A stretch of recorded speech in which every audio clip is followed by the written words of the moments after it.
I think that it is not prudent to allow a variance that will exist forever on this property. There are many people in the neighborhood who have lived there their whole lives, or who have inherited houses from relatives. They plan on staying there forever, and I plan on staying there as long as I possibly can as well. This is something that will be forever. To jam a house into a lot 33% smaller than it should be, I think is a travesty.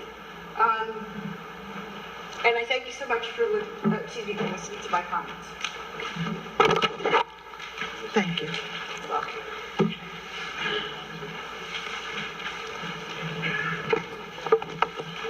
If I may choose, I just want to clarify something with the survey we obtained today, and we updated survey we provided John.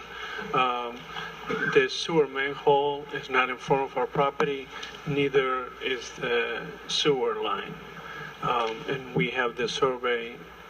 Could you say, The survey that we provided John, and he gave you a copy, shows that... the smaller survey, that's the one that Ms. Steinman gave. That's her property. okay. And the larger 11 by 17 is a survey Ms. Hernandez gave of the 3 lots that are 1240, 1242, and 1244. And are you saying, Mr. Hernandez, that the sewer line is shown on your survey as not being on your property? Right. Right. If I'm reading it correctly, the line at the top of the survey, which appears to go to the sanitary manhole, according to this survey, would be on Ms. Steinman's property. But it's not. There is no pipe that runs through my property. And you can see the pipe, sir, that runs through their property. Right. I think we need to determine where this pipe is before... Well, the survey does. Well, there obviously seems to be a contention on the 2 surveys. The larger survey, Mr. Hernandez's survey, the first note down in the bottom left-hand corner says subsurface structures and their encroachments, if any exist, are not shown hereon. So the fact that it's not on this survey doesn't mean anything. Because the surveyor is saying, in general, you can't do this on that kind of information. Right. no, in general, that's a general note on most surveys. Right. And they're talking about any electrical lines or gas lines that have no evidence from the surface. Yeah. But in my experience surveying, when you find a sanitary manhole, that is evidence. You know, the big round cover, you lift the cover and you look down there, one pipe goes that way, one pipe goes that way. Right. You find the other manhole at the other end, and Right. it's pretty much a straight line between them, so that is usually easily located. Now, Easily locatable. the other thing is that if it is a municipal sewer that runs through lots, there usually is an easement requirement. Right. Now, whether that has been either picked up, it should have been picked up on either either of the surveys, frankly. This survey is only of these 3 lots. Correct. Off-site easements, Right. the surveyor we didn't want to mess with. But it looks like your survey is the lot above these. Correct. And that sewer would be going right next to your house. It would run literally right under the concrete steps that Right, under the accesses concrete. our And house. you only have like a 4.7-foot side yard setback, Right. which probably pre-exists zoning, because this is it's not an old survey.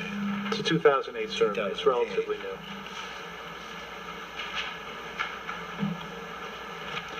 And I found a typo on this survey.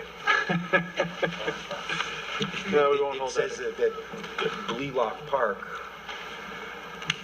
the map Blelock Park was dated February 10th, 1993, and filed in Land Records November 17th, 1913. Well, at this juncture, it seems that we're not going to have a resolution as to the, Well, I think we have to look at the mayor. She's making some valid points about the light and air. A southern exposure is very valuable for your house plants. well, but aside from, yeah. Yeah. And I think the variance is not de minimis. Well, your southern exposure will definitely be an impact in the wintertime, Yeah. fall and wintertime, Right. because the sun will be lower in the sky during those months. Yeah, I'm just trying to reiterate that I understand her concerns. But my biggest concern is that the variance is substantial. That's Well, let's, no question I want to about put a few things in perspective, and just a matter based on what I've seen of the two surveys. With all due respect, Ms. Steinman, I apologize. While the lot under this application is a 4,000 square foot lot, yours is also a 4,000 square foot lot. That is true, but the zoning in this area is now 6,000 square feet. Right, but And there, it's a 2,000 square foot smaller lot than what the current zoning is. When my house was built, that was not the zone. well, what happens is that these lots, a lot of these lots in this neighborhood predate the formation of the zoning regs, which is around 1960, okay? That's true, but why there are current zoning regulations, and why should they be disregarded just because there are other houses on the street that are smaller that were built to what the zoning was back when the house was built? Well- This is a 30%. Right, and we would ultimately decide whether that's a Who are you excessive working for? variance or not. But the point I'm trying to make is that there's, and I'll throw this out as an example, not to say that you would ever do this or could afford to do this, but if you really wanted to, you can turn around, tear down your house, and build the same exact house as this gentleman is proposing to do. Purchase a house And to tear it down and build another house. I understand that, Mrs. Steinman, but I'm trying to give you some perspective here, okay? The thing is that the lots, I'm not saying that this is going to result in us making a decision. I'm just, as I've looked at your survey versus the survey presented by the applicant, okay, we're not looking at any difference in lots, okay? Your house is an older house. It was built before the zoning regulations ever went into effect, okay? Your lot is essentially a non-conforming lot in and of itself. But it's grandfathered. Well, so is this lot. It's a legal lot. But so is this lot. This lot is also a grandfathered lot. How can it be grandfathered if there's no house on it? A lot can be grandfathered regardless of whether there's a house on it or not. It's what was recorded at the time that the deeds were filed. But with that said, Even so, the lot requirement now for an RMP, one family house, Right. low density, low population, is still 6,000 square feet. correct. Okay, so it seems to me that it's basically you're saying, well, it doesn't matter what the zoning regulations are anymore, what the zoning regulations are now. The fact is, you're saying that just because the lot existed, maybe the lot existed, that was 4,000 square feet, that might have been legal when the neighborhood was built. Right. That doesn't seem to me to be a reason now to put aside what the requirements are now. Well, it's not being put aside. This gentleman, the applicant, is spending a great deal of time and money. He's invested in an architect that costs him money. He's invested in the fees to file an application for a variance. If this was a 6,000 square foot lot, he would not have to even appear before this board. It's not, which is why he... Understood. And excuse me, sir, I spent a lot of money for my home, and I didn't spend a lot of money for a home that has no light and no air. Understood. And I think that's unfair. To favor somebody so to favor someone and to build a house that doesn't exist, that causes hardship and a loss of value in property to a house that doesn't exist, that is not fair.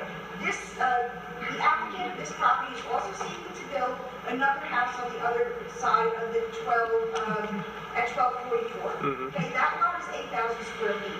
Okay, which I have not that much of a problem with, quite frankly. They will make a profit on that. Okay, they will make a lot of money on that, and it seems to me at this point that it's coming down to money. That he has money, he has spent money, and even though I have spent money to buy a house, that's not a consideration. Can I ask a question? Because I'm unclear where you're going. What solution would you propose? Well, I think that the lot is not big enough to build a one-family house. So you want no house on this lot? So your solution is that the man doesn't get to build a house on property he owns. He just continues to pay tax on the property. Well, the tax on that property is about $700 a Well, year. whatever. That much money. Well, when you compute it over many, many, many years, Well, then perhaps you should not have purchased that house in the cost of a lot.